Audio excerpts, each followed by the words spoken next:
اگر جو پڑھنے والا طالب علم ہے وہ زیادہ بحث و مباحثہ اور مناقشہ اور شوخیاں مارتا ہے تو اس کی کلاس لگانا، اس کو ڈانٹنا، یہ بھی استاد کے ہاتھ میں ہے۔ کچھ ایسے طلباء ہوتے ہیں جو بڑے شرارتی ہوتے ہیں، ہر معاملے میں سوال کرتے ہیں، جان بوجھ کے شرارت کے لیے۔ بحیثیت استاد آپ کو پتہ چل جاتا ہے یہ بچہ کدھر سے آ رہا ہے اور کیوں پوچھ رہا ہے اور کیا کر رہا ہے اس طرح، تو آپ جواب ہی نہیں دیتے۔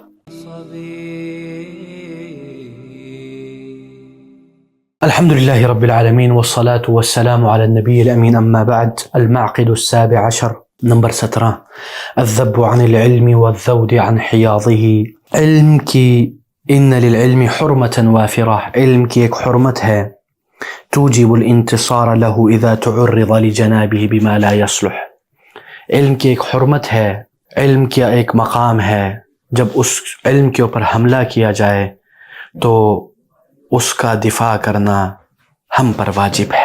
وقد ظهر هذا الانتصار عند اہل العلم بمظاہر، یعنی اس نصرت کے مظاہر علماء کے پاس آپ اس طرح دیکھتے ہیں۔ نمبر 1 الرد على المخالف، وہ مخالف کے اوپر رد کرتے ہیں۔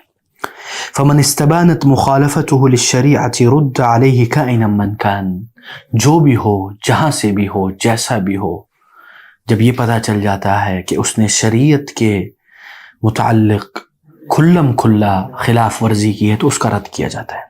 حمیتا للدین، دین کی حمیت میں، ونصیحتا للمسلمین، اور مسلمانوں کو نصیحت کرتے ہوئے، اور اسی طرح ومنها حجر المبتدع، بدعتی کی تہجیر کرنا، اس سے بائیکاٹ کرنا، اہل بدعت سے دوری اختیار کرنا اور ان سے بائیکاٹ کرنا، اور اسی طرح فلا یؤخذ العلم عن اہل البدع، اہل بدعت سے آپ علم کا حصول نہیں کر سکتے اصولی طور پر۔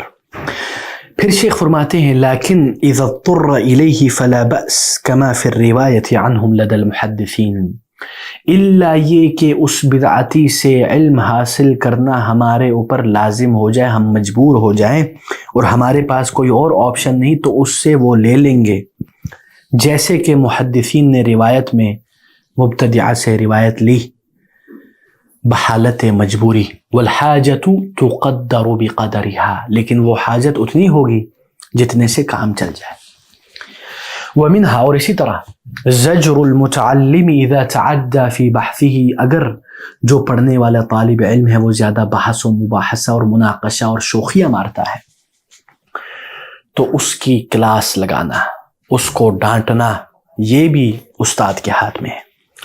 او ظہر منه لدد او سوء ادب، یا پھر وہ بے ادبی کرتا ہے تو استاد اس کی تربیت کر سکتا ہے۔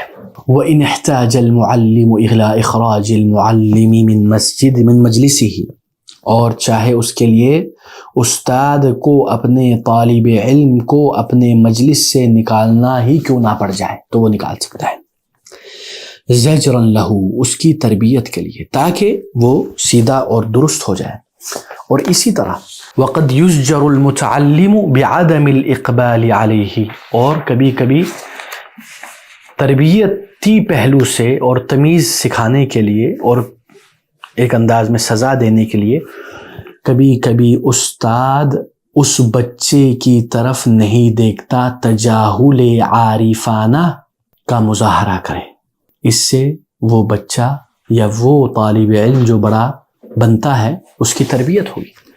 اور اسی طرح وَتَرْكِ إِجَابَتِهِ، اور وہ اس کے جواب دینے سے رک جائے۔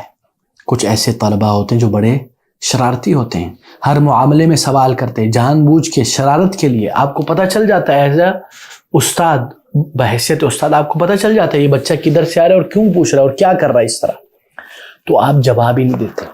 فالسکوت جواب، اس کا جواب ہی خاموشی ہے، اور وہ خاموشی اسے ہلاک کر دیتی ہے اندر سے۔ قالہ الاعمش، امام اعمش نے کہا ہے، سلیمان ابن مہران الاعمش، یہ بڑے محدث تھے اور قراء میں سے بھی ہیں، انہوں نے یہ کہا ہے۔ اور شیخ فرماتے ہیں وَرَأَيْنَا هَذَا كَثِيرًا مِّن جَمَاعَةٍ مِّنَ الشُّيُوخِ، اور یہ ہم نے دیکھا ہمارے بہت سارے اساتذہ کرتے تھے، منہم، اور ان میں سے العلامۃ ابن باز رحمہ اللہ، شیخ ابن باز رحمہ اللہ کرتے تھے، فربما سأله سائل عما لا ينفعه، کبھی کبھی سائل سوال کرنے والا ایسا سوال کرتا ہے جو اس کے لیے فائدہ مند نہیں ہے، نفع بخش نہیں ہے. فترك الشيخ اجابته، تو شیخ اس کے جواب دینے سے کیا کرتے تھے؟ اس کو منہ پھیر لیتے، جواب نہیں دیتے، جواب دینا چھوڑ دیتے تھے. وامر القارئ ان يواصل قراءته، اور وہ قاری یا جو کتاب پڑھ رہا ہے اس کو بولتے کہ آپ اس کو کنٹینیو رکھیں، جاری رکھیں، میں نے جواب نہیں دینا. او اجابه بخلاف قصده، یا ایسا جواب دیتے جو اس کے مقصود کے خلاف ہو، یعنی جو جس نیت سے اس نے سوال کی نا اس کے برعکس شیخ جواب دے. کیونکہ کبھی کبھی جو مشائخ ہوتے ہیں، کبار علماء، ان کو پتہ چل جاتا ہے، ان کے تجربہ اتنا ہوتا ہے کہ ان کو پتہ چل جاتا ہے یہ بچہ کیوں پوچھ رہا ہے. تو اللہ تعالی ہمیں علماء کی تکریم کرنے کی توفیق دے، اور اللہ تعالی ہمیں بدتمیزی، سوء ادبی اور بد زبانی اور سوقیانہ الفاظ استعمال کرنے سے بچائے. وآخر دعوانا ان الحمد للہ رب العالمین.